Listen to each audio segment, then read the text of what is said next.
how's it going, guys? My name is Zach with the Movie Castle, and today we're going to be taking a look at Dead End. This is from 2003 and is directed by Jean-Baptiste, Andrea, and Fabrice and stars Ray Wise, who you may remember as Leland Palmer from Twin Peaks, Lin Shaye from the Insidious movies, also Mick, Cain, and Alexandra Holden.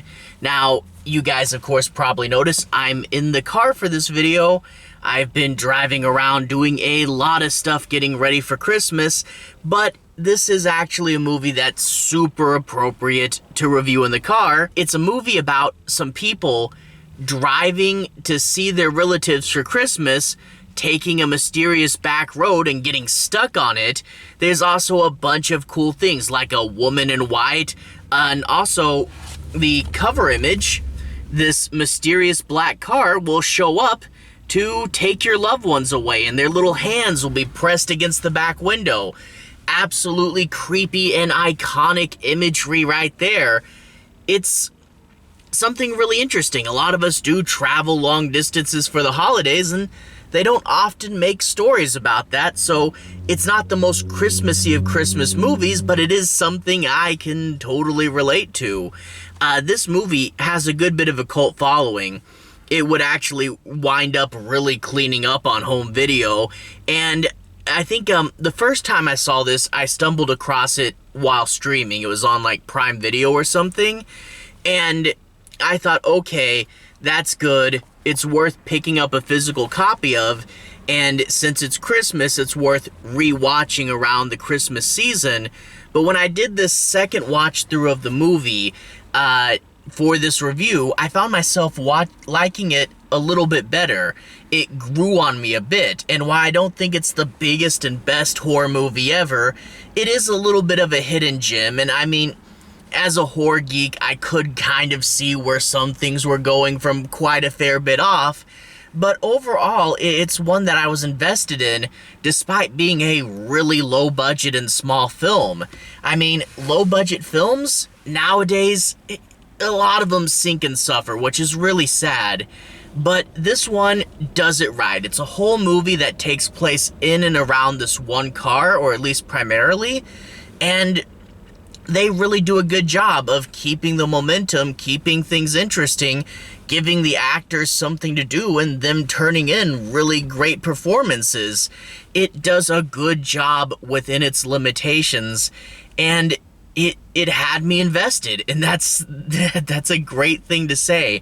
So good, creepy, unique imagery, a holiday thing that doesn't get talked about a whole lot, and a small-scale movie that hooked me. So yeah, it's not the biggest and best thing ever, but I can definitely recommend it. Anyway, without further ado, let's talk a bit about the plot. I'm not going to be doing any major spoilers, but I do want to say my piece on a few plot points and make sure you guys have a basic understanding as to what the movie's about. So no major spoilers, but a little bit deeper of analysis. So anyway, we open up with a family. They're asleep in the car, and they all get awoken when the dad swerves a bit to avoid an accident, and they look around and they say, "Where are we?" We're on this dark, dimly lit back road surrounded by trees, and the dad says, "I got tired of going the way we were going. We're going to take a shortcut through the middle of nowhere." And yeah, creepy, dimly lit road in the middle of nowhere, and you're the only car there. It's pretty creepy stuff. But then we get to meet the family, and the family we get the mom and dad, Ray Wise and Lin Shaye, and they have a history, and I like that you can tell they have a history, and we'll get to unravel it as the movie goes on. It's a good amount of detail there to explore, which is pretty fun.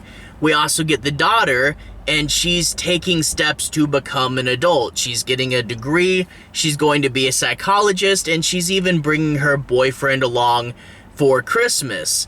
That's an interesting place to put a character as well. 4 out of the 5 are pretty good. Then we get to that last character. the brother. And yeah, the brother is not a great character. He's supposed to be an annoying brother stereotype, and the thing is, like, he's supposed to be annoying, so they got that point across right, but the problem is that he's annoying. Yeah, it's not the actor, it's the way the character's written, and I really don't like him. He's, I think I was trying to figure out why sometimes jerk characters work and sometimes they don't. And I was thinking about Stooge from Night of the Demons. And Stooge, he told jokes because he wanted to party and he wanted to have a good time. This guy in this movie, the younger brother here, he just wants to tear people down to build himself up, and we don't really get to explore his insecurities much. He's just a jerk, and he's super annoying. On top of that, there is part of this movie that doesn't age super well and also doesn't make much sense. The brother makes fun of the sister's boyfriend for being gay. That doesn't make any sense. Like, the only reason you know this guy is because of a heterosexual relationship he has with your sister. So the joke is just confusing, and it gets super repetitive, and he keeps coming back to it. And yeah, no, that was just not a good idea. Although I will say, very representative of what I heard in public schools in the early 2000s. Boy. But anyway, they will eventually, they go down the road. It's a little too long. They don't know where they're going, and they meet a lady in white with a baby, and something appears to be wrong with her. And throughout the movie, it doesn't stay formulaic, but in general, you get encounters with the lady in white.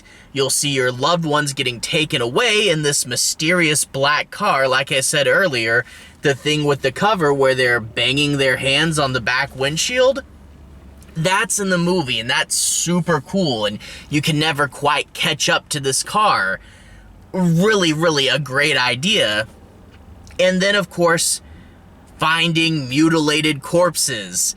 It is kind of funny. They'll find someone that dies, and it'll be horribly messed up, but they don't actually show much. Like, sometimes there'll be a hand that's sticking in the foreground, or they'll pick something up and find there's like an ear stuck on it. There is a little bit of gore, and it's enough to make you go, ooh, that's a bit of gore. But then you realize that they don't ever really show you the whole thing, and I don't know if that's a ratings thing or if that's just a budget thing. Probably a budget thing, but they do a good job with what they show you to make you get the impression you're seeing a lot more gore than you actually are, and give you the idea that, yes, this is totally dangerous. And things will happen from time to time to shake this movie up, so it's not all just driving in the car. They'll see a little shack in the middle of nowhere. What is this, a station or an outpost or something? They'll see a creepy baby carriage on the road. Very Rosemary's Baby. They'll see a sign, and they'll say, what is that place? Is there a city up ahead? Where is this? And then, it is a Christmas movie. Maybe someone wanted something useful for Christmas, and I think we do open like a present or two in here and find some cool stuff. But really, a lot of this movie is the actors, and the actors really do carry this movie. Like I said, Ray Wise and Lin Shaye are really classic, and where Lin Shaye's character goes later on in this movie, she gets her time to shine with some uncomfortable moments, but basically stuck in a trapped situation, you don't know how you get out. That's going to be stress. That's going to affect you. Your loved ones will start dying. That's going to be stress. That's going to affect you. And you really do see the characters try to process this, and you see how it changes them. And you do get some people that go on the edge, and you start to worry for their sanity. And yeah, you get to see the pressure.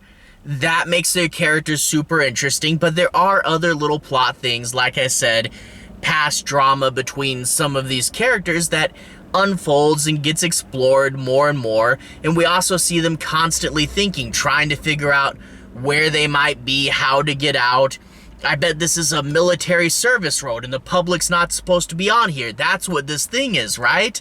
And I do love just how much they think and analyze and kind of paw at their situation. That's really cool as well. And it does lead to a fun enough ending. And overall, I think this movie is pretty good. It's not the best thing ever, and I know it does have a cult following that will keep pushing for it.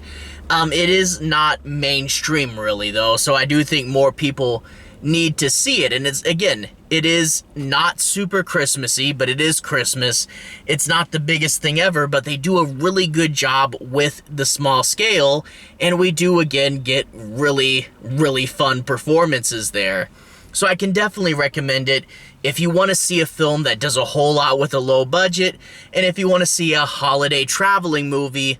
This one's pretty cool. And that car, always a good horror car, you know? Anyway, to everyone who's watched so far, thank you for watching. To everyone who's liked and subscribed, thank you. You really are helping the channel out. I'll leave a relevant playlist on the bottom. This should be my Christmas movies playlist, where you can see me talk about other Christmas stuff. Anyway, have a good day. I'll see you guys again very, very soon. Relevant playlist on the bottom. Have a good day now.